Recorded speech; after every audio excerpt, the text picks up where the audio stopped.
Hello friends, आप सभी का स्वागत है हमारे यूट्यूब चैनल एबीसी और रीजनिंग क्लासेस में। मैं विवेक पाठक, मेरी तरफ से आप सभी को प्यार भरा नमस्कार और सलाम। फ्रेंड्स, सबसे पहले हम बात करेंगे कि अभी एनटीपीसी एग्ज़ाम जो भी चल रहा है, ठीक है, उसमें क्वेश्चंस का क्या लेवल है, किस प्रकार के क्वेश्चंस पूछे जा रहे हैं और कैसे हम क्वेश्चंस को सॉल्व करेंगे सबसे जल्दी और कम समय में। एनटीपीसी का जो अभी जो एग्जाम चल रहा है उसमें जो 3 सेक्शन है, मैथ्स है, रीजनिंग है और जीएस है, तीनों सेक्शंस में जो क्वेश्चंस पूछे जा रहे हैं वो ज़्यादा टफ नहीं है, इजी हैं। पिछले कुछ महीनों से जो प्रैक्टिस कर रहे हैं उनके लिए मैं एक बात कहूँगा, एक्यूरेसी पर ध्यान देंगे। क्वेश्चंस इजी है, क्वेश्चंस को देखकर नर्वस नहीं होना है, आराम से उसे सॉल्व करना है, ठीक है। इस वीडियो में आपको क्या मिलेगा? इस वीडियो में आपको मिलेगा कि क्वेश्चंस दिए गए हैं, इसमें टोटल 25 क्वेश्चंस हैं, उनका सॉल्यूशन भी दिया गया है विथ एक्सप्लेनेशन। आपको एक्सप्लेन भी किया गया है कि आपको कैसे जल्दी से जल्दी सॉल्व करना है। आइए बढ़ते हैं क्वेश्चंस की ओर। सबसे पहले यहाँ पे हम देखेंगे क्वेश्चन नंबर 1 में कथन दिया हुआ है। कथन से मिलता जुलता 5 चैप्टर है, 5 से 6 चैप्टर है, लेकिन यहाँ पूर्व धारणाएं लिखे हुए हैं। पूर्व धारणाएं मीन्स एजम्पशन है। चलिए पढ़ते हैं क्वेश्चन के स्टेटमेंट में क्या बोलता है। यह पुस्तक इस प्रकार से तैयार की गई है कि एक सामान्य विद्यार्थी भी जो रीजनिंग पढ़ने की इच्छा रखता है बिना शिक्षक के भी अध्ययन कर सकता है।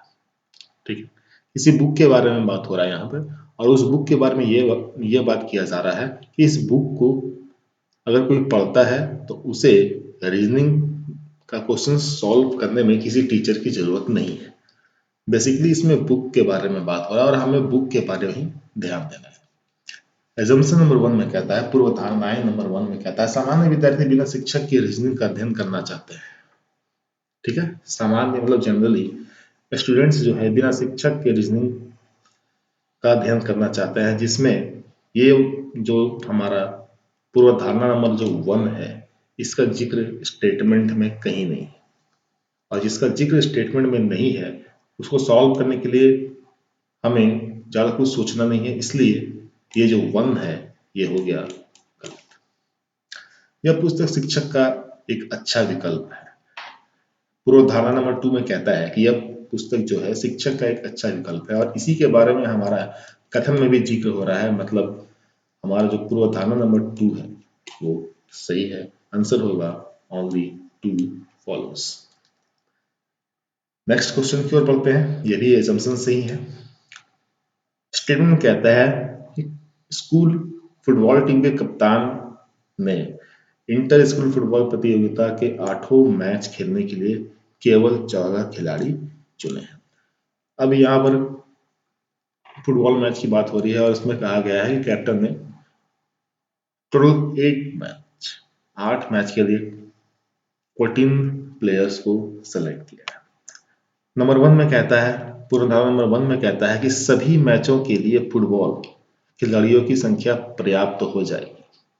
ठीक है, सभी मैचों के लिए फुटबॉल खिलाड़ियों की संख्या पर्याप्त हो जाएगी। ध्यान यह देना है कि यहाँ सभी दिया हुआ है, ठीक है, और जब भी सभी देता है तो ये फॉल्स की तरफ बढ़ता है।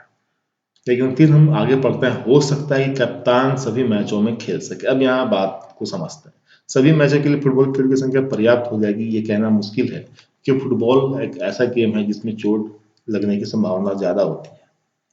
और सेकंड में कहता है कि हो सकता है कप्तान सभी मैच में खेल सके, ये भी कहना मुश्किल है, हो सकता है जो चोट है वो कप्तान को ही लगे। तो इसमें आंसर जो है वो आइदर में जा सकता है कि या तो एक सही होगा या तो 2 सही होगा। इसका आंसर हो जाएगा आइदर 1 और 2 फॉल्स, या तो एक या तो 2 सही है। आगे बढ़ते हैं नेक्स्ट क्वेश्चन की तरफ। क्वेश्चन नंबर 3 सिलोजिज्म का क्वेश्चन है। स्टेटमेंट दिया गया है, बोलता है सभी मेज पेन है, सभी पेन पेपर है, सभी पेपर टैबलेट है। ठीक है, ऑल का स्टेटमेंट है। तो फ्रेंड्स, आप सभी को पता है कि ऑल का स्टेटमेंट से अगर क्वेश्चन आता है, सिलोजिज्म का आता है, तो क्वेश्चन इजी है। आप बिना पेन चलाए वर्बली इसका आंसर भी दे सकते हैं। लेकिन बहुत सारे लोग वेन डायग्राम से इसे सॉल्व करते हैं। तो सबसे पहले वेन डायग्राम से समझते हैं। तो हमारा जो फिगर बनता है वो स्टेटमेंट बेस्ड बनता है। तो यहाँ लिखा गया है सभी मेज पेन है, तो सबसे पहले आएगा मेज का सर्किल। ये हो गया मेज का सर्किल। अब सभी मेज पेन है, तो जो मेज का जो सर्किल है, ये जो मेज का जो सर्किल है इसको कवर कर लेगा पेन का सर्किल। अब कहता है कि सभी पेन पेपर है, तो पेन का जो सर्किल है उसको कवर कर लेगा पेपर का सर्किल। और लास्ट में कहता है कि सभी पेपर टैबलेट है, मीन्स पेपर का जो सर्किल है उसे टैबलेट का सर्किल कवर कर लेगा। ऑल का स्टेटमेंट है, तो इसके अलावा और कोई फिगर बनने का नहीं है। अब बढ़ते हैं निष्कर्ष की ओर। निष्कर्ष में कहता है कि सभी मेज पेपर है, मीन्स पेपर के सर्किल से मेज के सर्किल को चेक करना है। तो हम लोग देखते हैं कि पेपर का सर्किल बड़ा है, मेज का सर्किल छोटा है। ये जो बड़ा वाला सर्किल है ये छोटे वाले सर्किल को कवर पूरा का पूरा कवर कर लेगा, मीन्स फर्स्ट वाला बात सही है। अब बोलता है कुछ टैबलेट पेन है, तो अगर स्टूडेंट्स यहाँ पे ध्यान देना है कि अगर स्टेटमेंट ऑल का होगा और निष्कर्ष में मीन्स कंक्लूजन में यदि कहीं कुछ या सम लिखा हुआ होगा तो उसे बिना चेक किए हुए सही कर देना है। अब इसी को अगर हम वर्बली सॉल्व करेंगे, ध्यान ये देना है कि मेज सबसे पहले आया है, टैबलेट सबसे लास्ट में आया है। तो रूल ये कहता है कि जो पहले आएगा उसका सर्किल छोटा बनेगा और जो जैसे बाद में आते जाएगा उसका सर्किल धीरे धीरे बड़ा होते जाएगा। तो मेज है यहाँ फर्स्ट सब्जेक्ट और सेकेंड सब्जेक्ट है पेन। यही सेकेंड सब्जेक्ट जो पेन है आगे चलकर फर्स्ट सब्जेक्ट बन गया और एक नया सेकेंड सब्जेक्ट आया पेपर। फिर ये जो सेकेंड सब्जेक्ट पेपर है वो आगे चलकर बन गया फर्स्ट सब्जेक्ट और फिर एक नया सेकेंड सब्जेक्ट आया टैबलेट। ठीक है, तो अगर ऐसा हो जाए कि second subject just next statement में फर्स्ट सब्जेक्ट बन जाता है तो वहां एक ही फिगर बनता है। अब चेक करते हैं कि सभी मेज पेपर है वर्बली। निष्कर्ष में बोलता है कि सभी मेज पेपर है। मेज पहले आया मीन्स उसका सर्किल छोटा, पेपर बाद में आया है मीन्स उसका सर्किल उससे बड़ा है, तो फर्स्ट वाला यहाँ हो जाएगा सही। और फिर सेकेंड वाले में जैसा हमने बताया है कि अगर सम रहेगा और वो भी पॉजिटिव होगा ऑल के स्टेटमेंट में तो वो हमेशा सही होगा। आंसर हो जाएगा बोथ फॉलो। आइए बढ़ते हैं नेक्स्ट क्वेश्चन की ओर।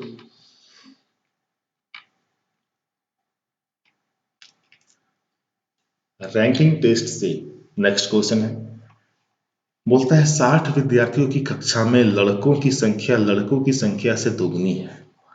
ठीक है, अब यहाँ बताया गया कि टोटल स्टूडेंट 60 है, लड़कों की संख्या लड़कियों की संख्या से डबल है।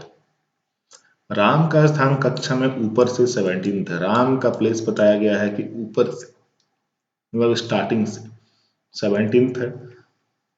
यदि राम से पहले 9 लड़कियां हैं तो राम के बाद कितनी लड़कियां हैं, ये क्वेश्चन है। तो आइए सॉल्व करते हैं।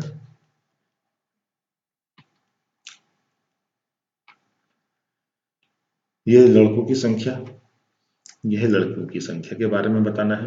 तो क्वेश्चन में कहा गया है कि लड़कों की संख्या लड़कियों की संख्या से दोगुनी है। तो अगर हम लड़कों की संख्या को मानते हैं कि 2x है और लड़कियों की संख्या को मानते हैं x, ठीक है, उनका 2:1 के रेशियो में डिवाइड करते हैं और ये भी पता है कि दोनों मीन्स लड़कों और लड़कियों की संख्या दोनों मिला करके टोटल स्टूडेंट्स जो है वो 60 होने हैं। तो अब इस 60 को हम लोग 2 और 1 3 से डिवाइड करेंगे।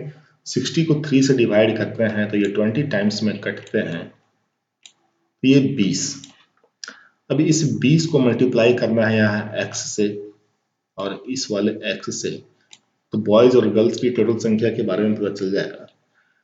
तो 2 को x से मल्टीप्लाई करेंगे तो 20 इंटू 2 मीन्स 40 बॉयज।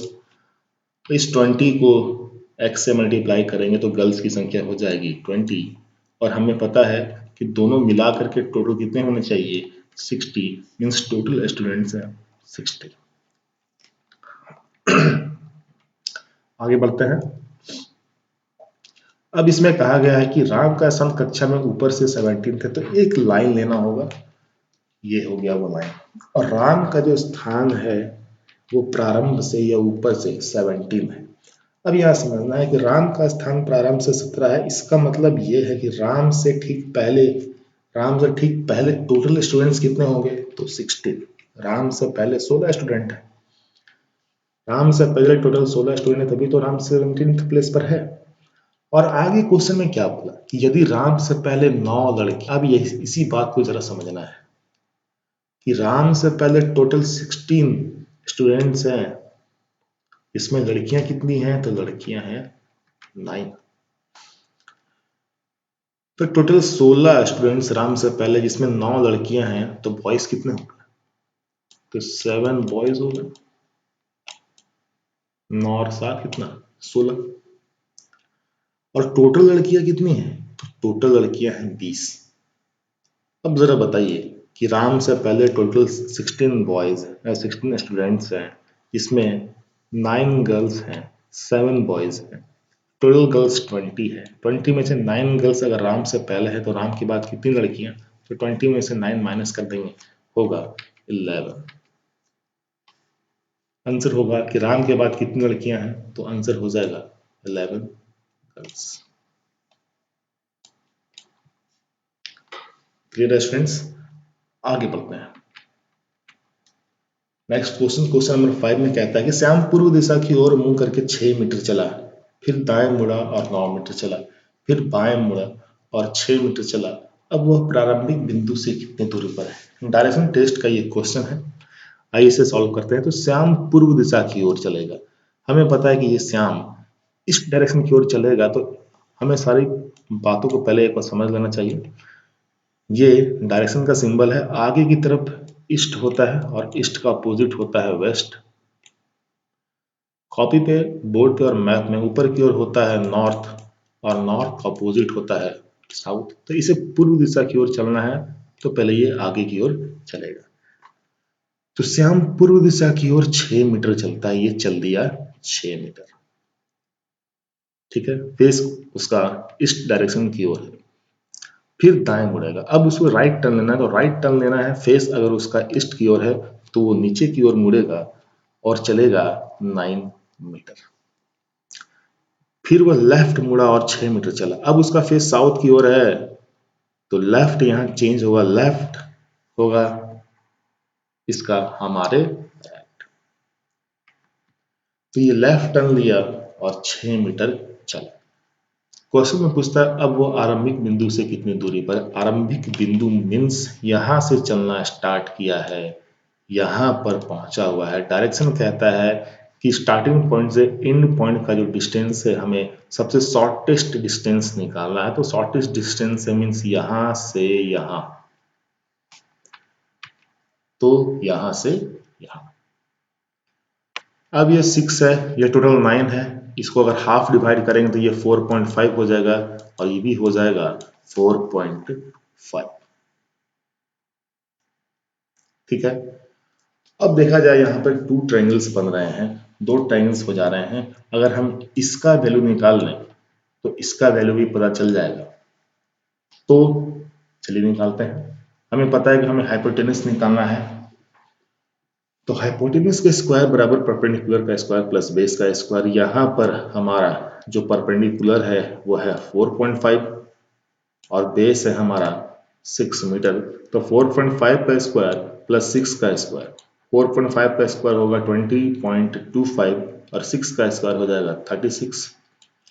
दोनों को ऐड करेंगे तो होगा 56.25 और उस पर अगर रूट चढ़ाते हैं आंसर होगा, यहाँ स्क्वायर नहीं होगा, तो h बराबर होगा 7.5। मीन्स ये जो डिस्टेंस मिलता है ये मिलता है 7.5।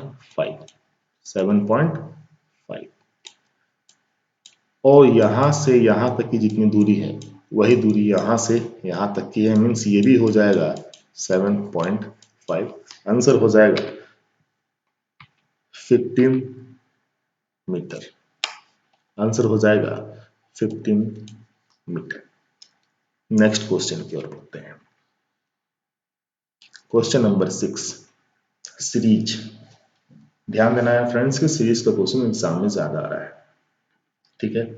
और आपको ध्यान देना है कि कैलकुलेटिव है, आराम से भी बनाना है। और क्लास में जो सीट दिया गया था उससे मैक्सिमम क्वेश्चन मिल रहा है, तो आप एक बार क्लास वाले सीट को भी बना लेंगे।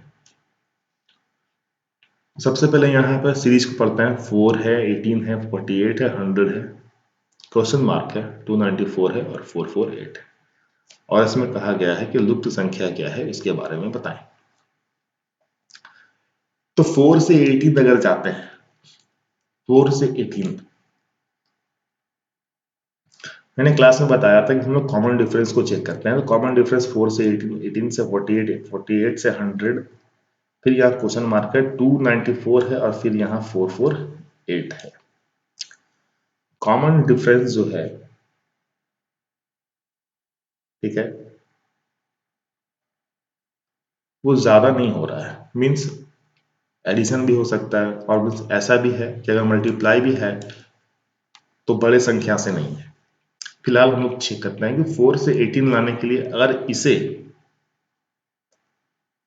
4 में अगर हम लोग 14 ऐड करते हैं तो 18 होता है। फिर 18 से 48 जाने के लिए हमें 30 ऐड करना होगा, तो ये कोई सीरीज नहीं बनता है। फिर यहां से यहाँ 52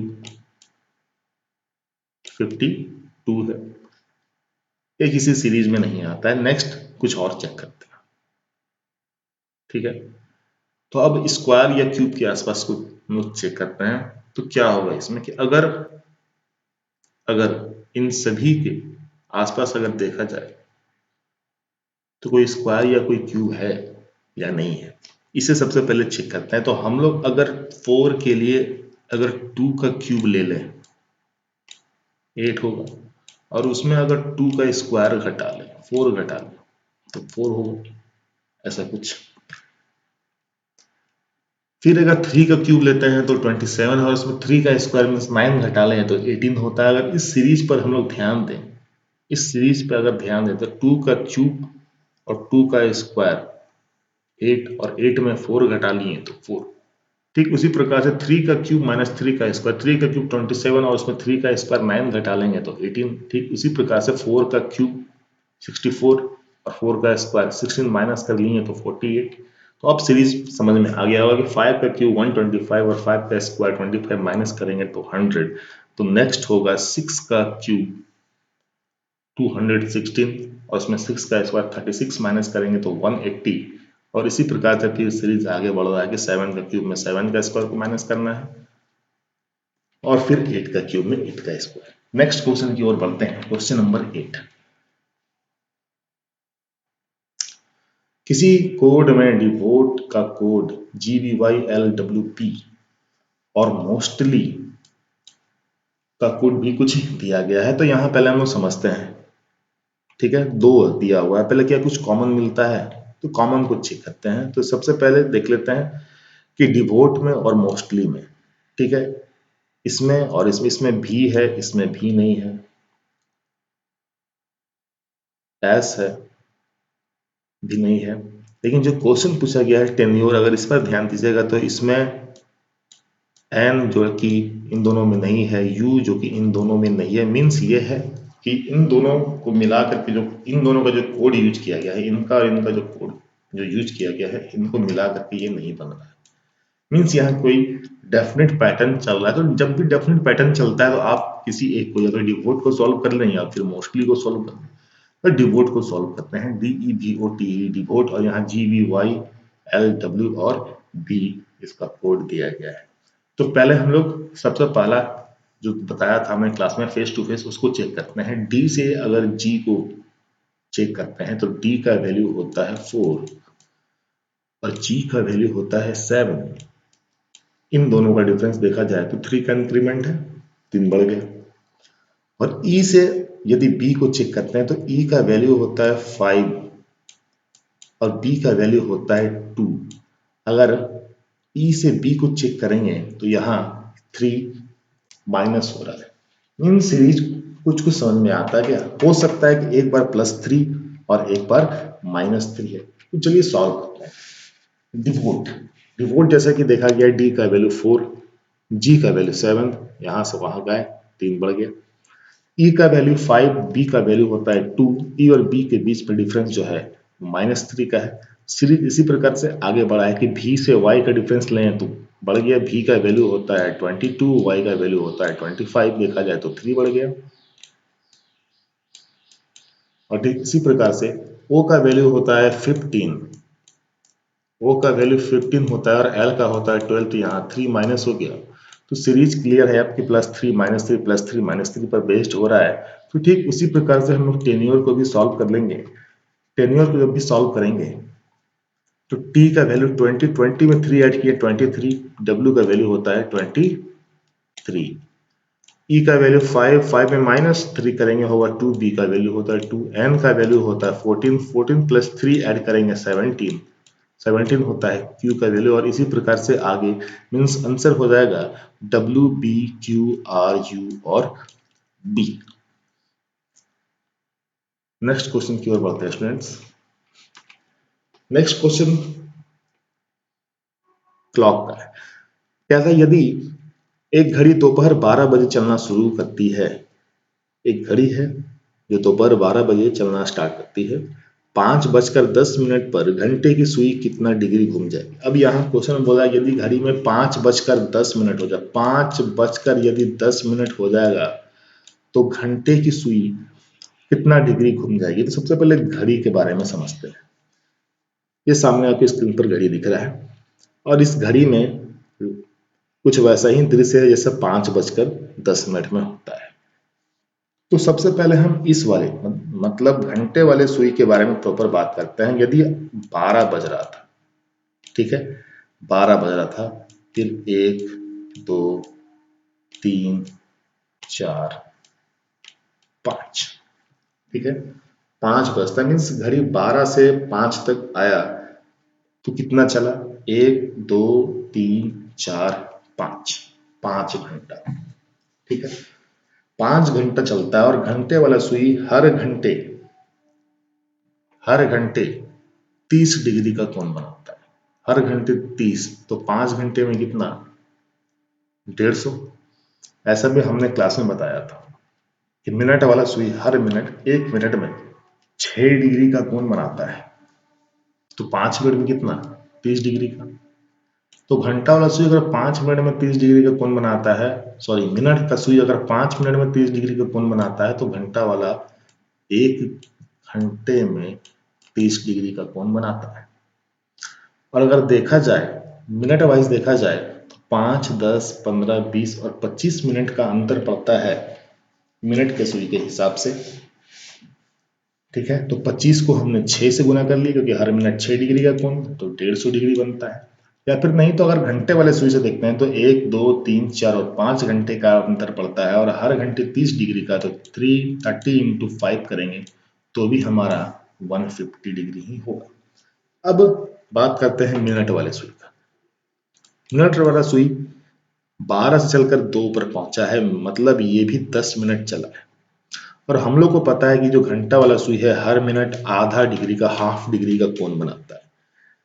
हाफ डिग्री का यदि कोण बनाता है, हाफ डिग्री का, तो 10 मिनट चला है तो 10 इंटू हाफ कर लेते हैं, 10 इंटू हाफ किए तो ये 5 डिग्री का और कोण बनाया। और हम लोग फिर से एक बार डील कर लें कि घंटा वाला सुई के बारे में हमें पता है, आवर हैंड के बारे में हमें पता है कि 1 मिनट में हाफ डिग्री, तो 10 मिनट में 10 इंटू हाफ बराबर 5। तो घंटे वाले सुई ने 150 डिग्री का कोण बनाया और मिनट वाले सुई ने 5 डिग्री का कोण बनाया। दोनों को ऐड कर लेंगे, आंसर हो जाएगा 155 डिग्री।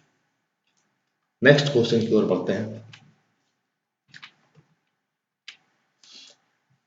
नेक्स्ट क्वेश्चन नंबर जो 10 है, इंपॉर्टेंट है, इसे हर एग्जाम में क्वेश्चन आते हैं, ब्लड रिलेशन से है। और ये क्वेश्चन में कहता है कि एक औरत की तस्वीर, मतलब मीन्स एक फीमेल है, एक औरत की तस्वीर की तरफ इशारा करते हुए एक व्यक्ति ने कहा। तो एक फीमेल की तस्वीर है और इशारा करने वाला एक मेल है और वो कहता है वह मेरे इकलौते पुत्र की सास की इकलौती बेटी है। औरत का उस व्यक्ति से क्या संबंध है?